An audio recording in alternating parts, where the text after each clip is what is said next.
Hello everybody and welcome to the studio. I'm super excited to bring you our next episode of Evolution Exposed. In today's episode, we're going to be talking about the flaws of Reconstruction. Now, originally the intention of this episode was to talk about the fakes, frauds, and forgeries of fossils that claim to be evidence for evolution. However, during the research process for this, I wanted to start by explaining how reconstructions work because this is crucial to the topic of fossils and the final product we see in the museums. To my surprise, this led me down a very deep rabbit hole, and after collecting as much data as I could find on the topic, I decided that the conversation on reconstructions really deserves a video of its own. So I hope you enjoyed today's presentation of the flaws of Reconstruction. We're going to save the fakes, frauds, and forgeries of fossils for our next episode, but for now we're going to focus on Reconstruction. Let's go ahead and play the intro and then we'll get straight into it.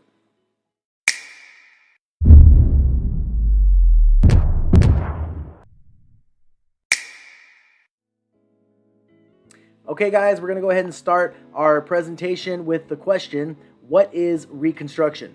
To put it simply, Reconstruction is getting this creature from these bones. You gotta be kidding me. You really think people are stupid enough to buy this? I know it sounds crazy, but Reconstruction can be explained as drawing or constructing a model of a living thing based on an incomplete set of fossils. In most cases, these illustrations are based on only a few bones, and in some cases, even a single bone. If that doesn't sound crazy enough, in a lot more cases than you would think, these reconstructions have even been based on nothing more than a few fragments of a single bone. Don't believe me? Let's take a look at this clip of Donald Johansson explaining his excavation that led to the discovery of the Lucy fossil. It was a Sunday morning back in 1974. So I came up here, looked at this, had no idea what was waiting.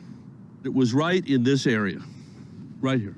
What I saw was a fragment of bone, and I looked at it and almost instantaneously said, that's a hominid. What I saw was a fragment of bone, and I looked at it and almost instantaneously said, that's a hominid.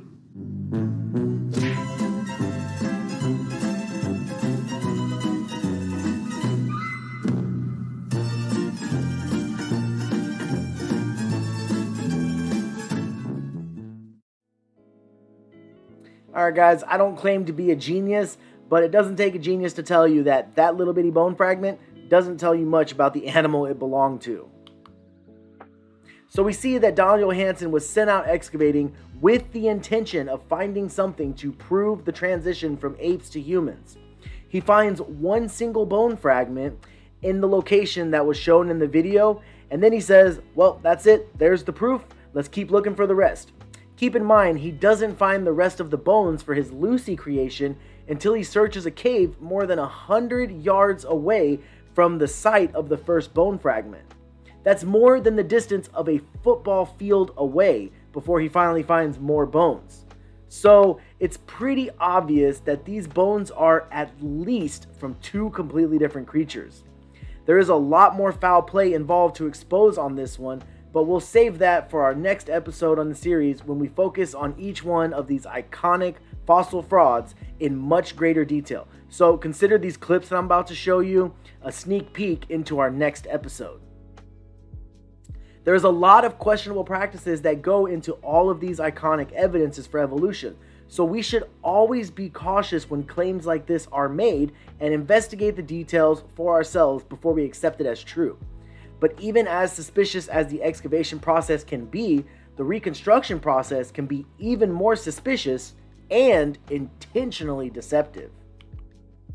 What makes the reconstruction process even more suspicious is that when these scientists only find a few bone fragments and it's nowhere near enough evidence to convince the public of their new creature, what they have been known to do is they just go into their bone rooms in the museum and just pick out whatever bones they have stored in a box that they feel fits their model. So basically they just mix and match whatever they want to create a new creature. This, of course, is total nonsense. This is not just a conspiracy theory made up by the creationist community. The secular scientific community openly admits to this, and I have the proof. I'd like to know myself about this as well, and some evidence would be good, please. Here is another video clip from an interview with one of the curators at the Carnegie Museum of Natural History, openly admitting to this practice. Whoa, hang on. The story of this is, in late 1898, Andrew Carnegie was reading a newspaper in his apartment in New York City when he saw a headline that said, "Most colossal animal ever on Earth just found out west." Imagine this in late 19th century newsprint, a huge format, all caps headline. And then my favorite are the subtitles, such as, "When it ate, it filled a stomach large enough to hold 3 elephants." Oh my gosh. And my personal favorite, "When it was angry, its terrible roar could be heard 10 miles, which of course we have no idea if that. Yeah, they're just riffing. Which of course we have no idea if that. Yeah, they're just riffing. Yeah, it's like awesome, yellow journalism, or whatever. And so, but Andrew Carnegie, obviously was a really bright guy and one of the, wealthiest people in the world at that time, was not a paleontologist. And so he bought this story hook, line, and sinker. And so he sends a note to the then director of our museum that says, "Can you buy this for Pittsburgh?" Unfortunately, it ultimately becomes kind of revealed to them that this entire newspaper article was based on a single chunk of thigh bone.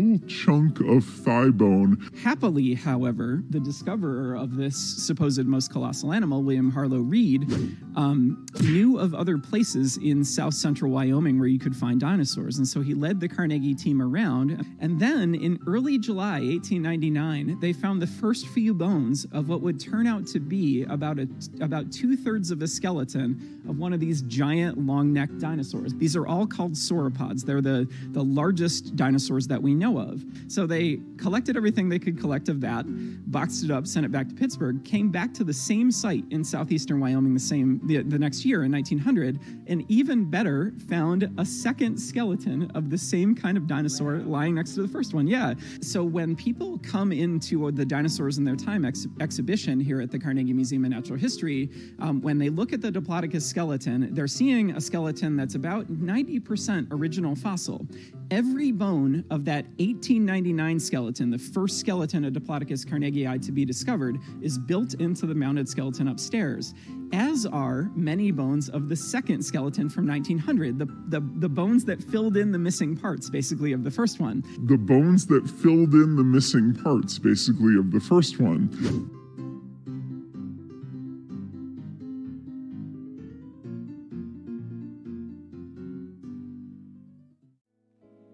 So we see that they are openly admitting to this mix and match process that I'm referring to. Now, I'm not saying I don't believe that dinosaurs exist. I believe that there are dinosaurs that existed and maybe some that are still alive today. However, I think we have a very crude interpretation of what we picture them to be. If this is your first time hearing this, I assure you this isn't the first time they have openly admitted to this practice. There are countless scientific articles that also admit to this same practice. Let's go ahead and take a look at a few of these articles from the evolutionist-approved sources. The first one we're going to look at is titled, "How Museums Put Dinosaurs Together." I'm going to go ahead and blow it up so you can read this little highlighted part with me. And let me turn off my camera. Okay, so it says here, 84 of the bones were cast from originals found on site. Keep in mind, 84 bones is not a lot of bones in a dinosaur's body. Okay, that's probably less than 1/3 of the skeleton. Then it goes on to say, while the rest of the skeleton was filled in with new bones based on observations of similar dinosaurs. So let me ask you a question. How did they observe this dinosaur to accurately fill in the bones? I mean, in order to observe something, don't you have to see it intact? More than likely alive and breathing and walking around? See, they say that they filled in the bones based on observations of similar dinosaurs, but who's to say those dinosaurs are accurate too? They've never found a full skeleton. So really, this is all left to their imagination and they're just claiming it as a fact. The next article we're going to be talking about is from the Smithsonian, and it's titled, "When Museums Rushed to Fill Their Rooms with Bones." Now, this article is actually talking about the racist nature behind the hunting parties that would kill tribes of Africans and Native Americans to harvest their bones for museum exhibits. There's tons of atrocious things that have been done in the name of evolution, and it only gets worse, but we're not going to get too deep into that today. I have a whole episode that's going to be focused on that, maybe even more than one episode in the future. But for now, I just want to focus on the Reconstruction part. So let's go ahead and read this. This is kind of opening us up to the next part that I highlighted that's very important.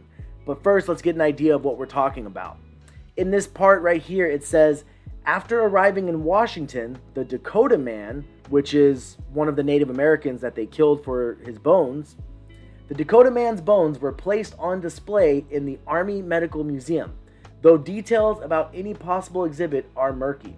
That's their nice way of saying, yeah, we're kind of embarrassed by that now, so we'd rather not give you the details on that. Dude, you're not supposed to say that.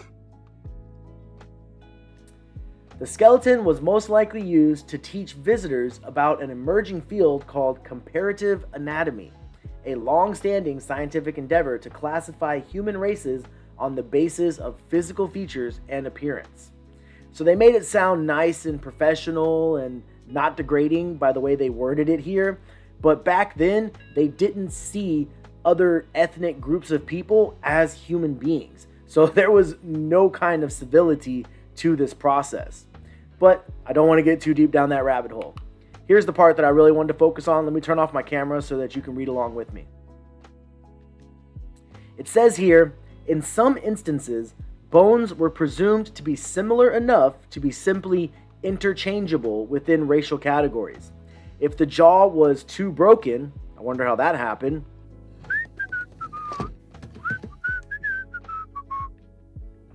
Hey, bruh. Yeah? If the jaw was too broken or shattered for display, the museum could replace the broken or missing bones with another similarly sized portion of a different Native American skeleton. So what they're saying here is that they mix and match the bones of these humans. Now, I will give them this. You can accurately mix and match the bones for humans because we observe humans. But if you're doing it for dinosaurs, or if you're doing it for half ape, half humans, you can't accurately do that according to science because it's never been observed. So you don't know what you're putting together. It's just imagination at that point. But let's go ahead and move on to another article. This one is extremely interesting because this one is actually from the University of Maryland, and this article was written as a summary of one of their fall semesters of this year, 2022. It's from the Geology 104 class, and it's titled, Fossils from the Field to the Museum. So this one's a little bit hard to read, so I'm not even going to try and take my camera out so you can read along with me. If you want to read it for yourself, just put it in the comments and I'll send you the link to this article. It says, broken bones need to be repaired, and missing bones need to be replaced. In the case of missing bones, they might be sculpted, or today 3D printed, by mirror imaging the same bone from the opposite side of the body. In other cases, it might be replaced by the same bone from another individual. But again, you've never seen this animal, so how do you know you're accurately mixing and matching these bones? That's the whole point I'm trying to make with this. Trust me, we're about to get into a lot more detail, but I wanted to kind of warm you up to the idea of how this reconstruction process works from secular sources. Okay, so based on what we just read from evolution-approved academic sources, this is essentially the equivalent of someone trying to put together a puzzle when they are missing majority of the pieces. So what they do is they just grab a different puzzle box and use those pieces to complete the one they already started. Of course, we know that the picture at the end is going to be completely inaccurate, but it doesn't matter to them because they filled in their gaps, it fits their theory, and they get paid.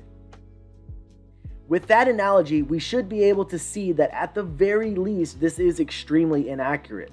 Not only is this a disingenuous practice, it is completely unscientific and covered in lies. Now, you might be asking yourself, why would all these scientists just lie? Don't they want to find the truth? Well, the answer is actually quite simple. Money. You see, scientists' entire career are financially motivated to confirm these bones they find are some form of transitional fossil that proves evolution. If they can't prove that, they don't get the grants. The financial motivation comes from several sources, but it's mostly from government grants, books, interviews, documentaries, and everything else that comes with the fame and notoriety of discovering something that can be used for the evolution theory. Once the scientists claim their discovery fits the evolution theory, usually the government funding is extended or new grants are approved so that they can continue their research. Then there are 2 teams of artists that are called in with very specific jobs of bringing the creatures to life so they can convince the public, because that's their whole goal, is to convince the public of this theory. The first team is the 2D sketch artist. If you don't recognize that photo, we're going to be talking about that a lot in our next episode, so I'm not going to get into that one for now. The second team is the 3D model artist. These are the people that take the 2D interpretations and then make statues and, exhibits in the museum. The 2D sketch artists are usually given a description of the creature by the paleontologist or anthropologist in charge of the discovery. There's no kind of bias there. And this description is generally based on a few bone fragments, as we just showed you in that first clip.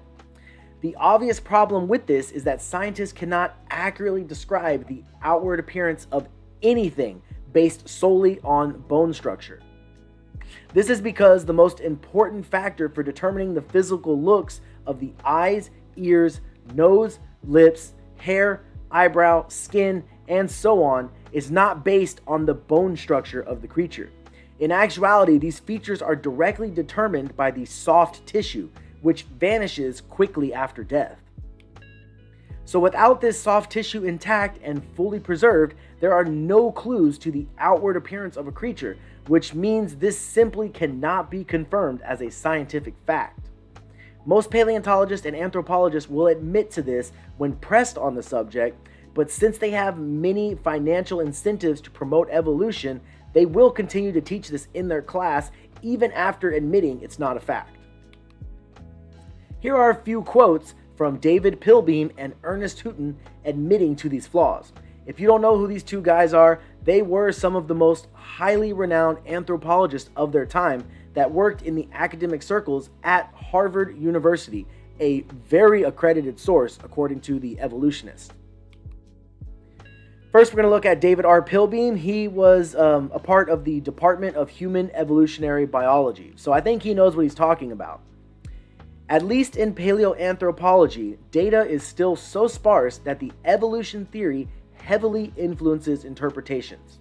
In the past, these theories have clearly reflected our current ideologies instead of the actual data. Next, we're going to look at a quote from Ernest A. Houghton.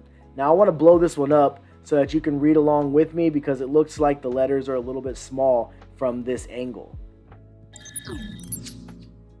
Alright, let me go ahead and turn off my camera. So if you don't know who Ernest A. Houghton is, he was a part of the National Research Council Committee on the N-word.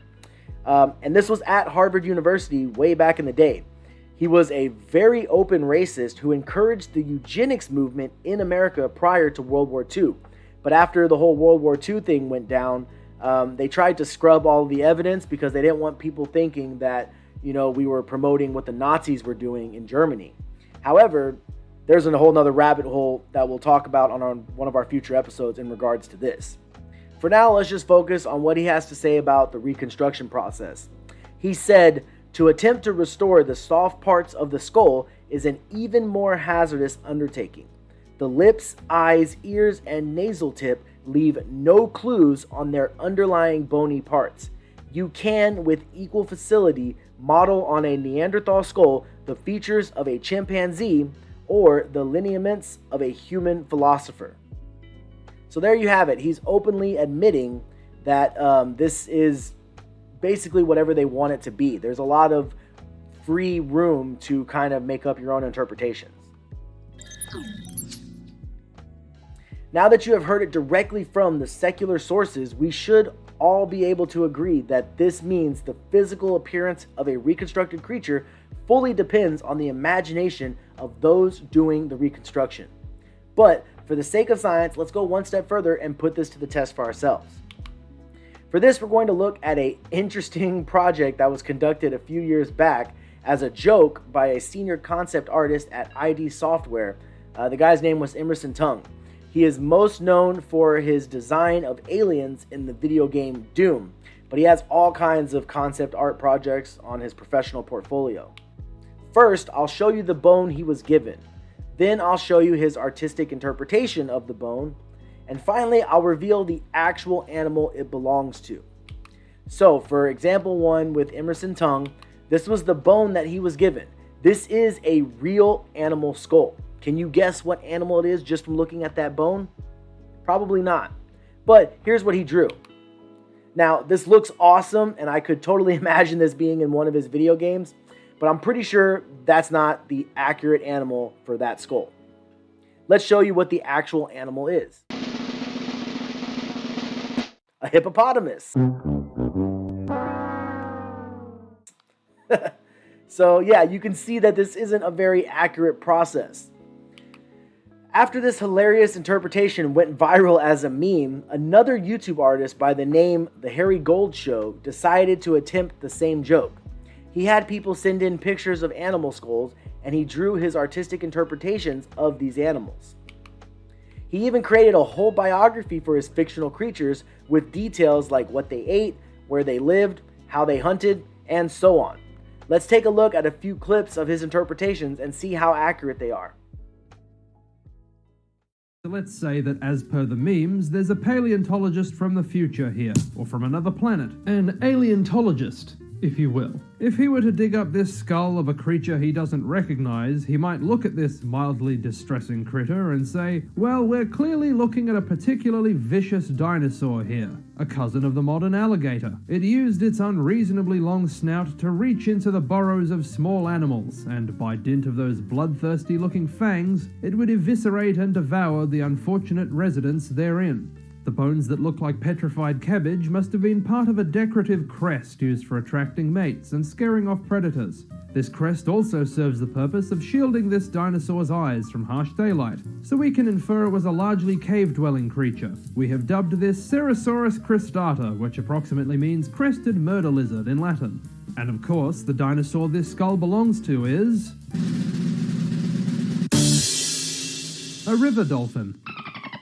Oh my...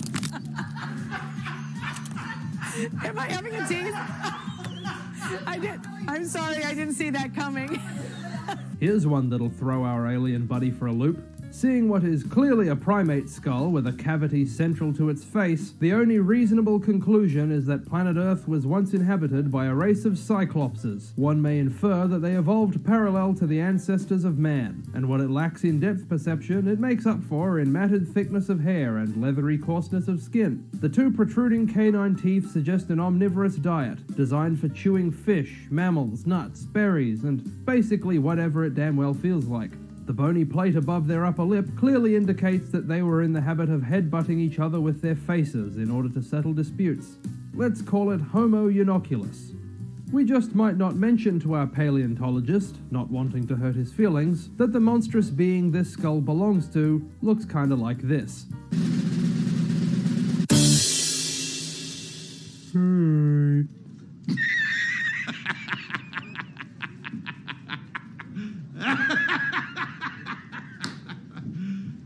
You serious?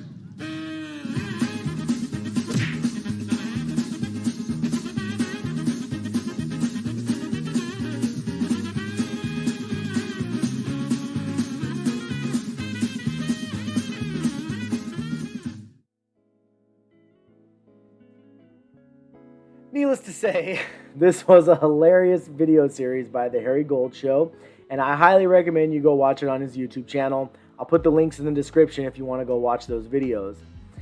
He actually received a lot of backlash from the first episode, so he made a whole second episode just to feed the trolls of YouTube. But beyond its original intention of humor, it actually received a lot of very serious backlash because it accidentally exposed the very real flaws of the Reconstruction process. We can discuss the 2D sketch process all day, but I think this little experiment shows just how easy it is for someone to misinterpret the data and create a creature that is completely different than what it actually is. This should sufficiently paint the picture that explains the flaws associated with sketching an entire creature based on nothing but bone structure. So let's move on to the next phase of reconstruction. Once the scientist and the 2D sketch artist agree on their creature's final appearance, their next step is to call in the 3D model artist. The job of the 3D model artist is arguably the most important step in the reconstruction process. This is because usually people are most affected by visual information, and in most cases it is easy to see that you cannot accurately depict an entirely new creature based on a few bone fragments. So in order to fully convince the public that these creatures they have never seen in real life actually existed in the past, they need to fill in the gaps of the skeleton and make it look as realistic as possible. The 3D artist uses the sketches of the imagined creatures to make fake bones and rough models. This is usually made out of plaster, fiberglass, various epoxies, and other animal bones. At this stage, they are not yet fully detailed, but they will be. They're getting paid a lot of money to do this.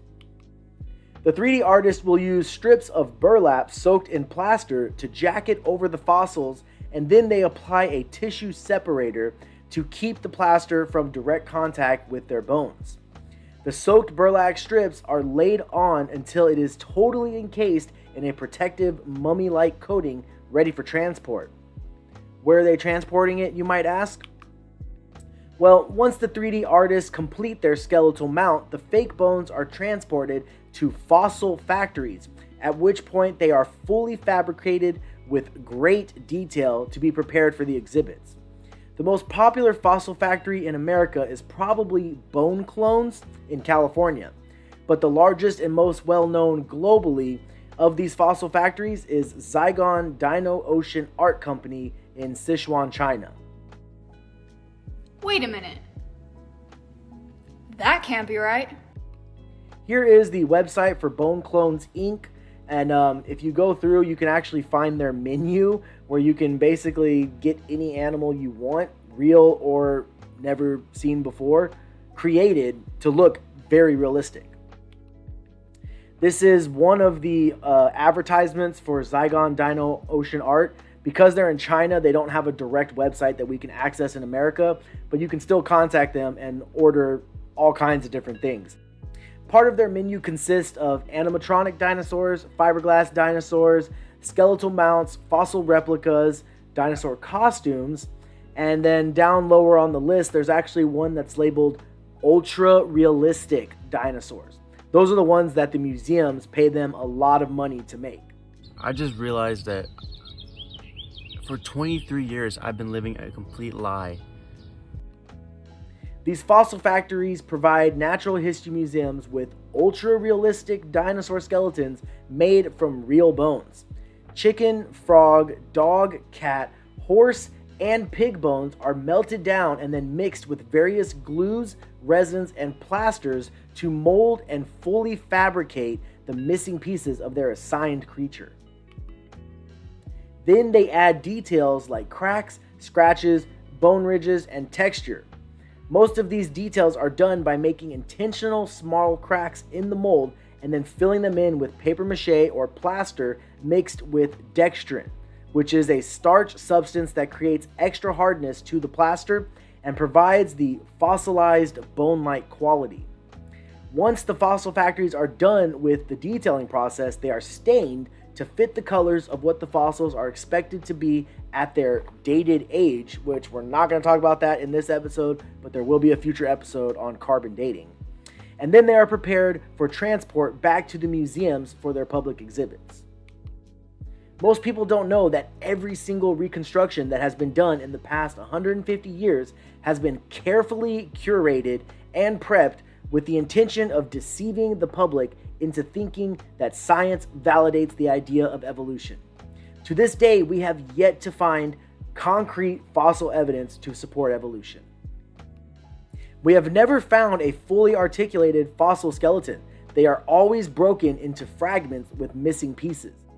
There is clear documented evidence that museums and the scientific community invent whatever fits their theory and then fabricate evidence to support it. Here is what they normally will find, something like this.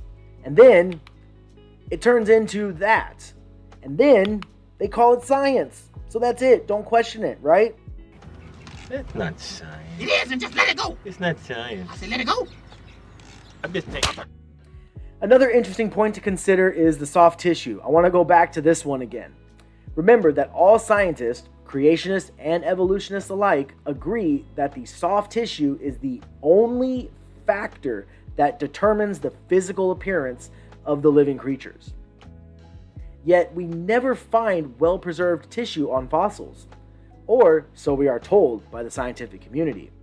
In fact, despite what the scientific community is willing to admit, we have indeed found fossils that still have soft tissue preserved.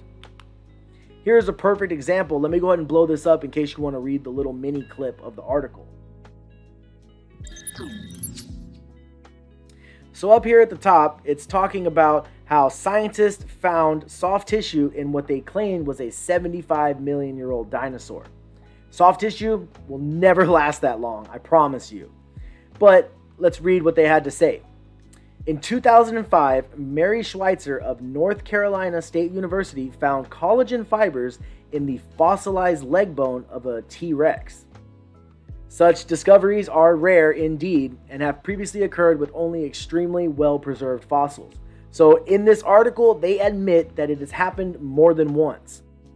Now you would think that when Mary Schweitzer made this discovery, it would blow up her career and she'd be getting all kinds of Nobel Prizes and writing books about it and getting raises on her salary and new job offers.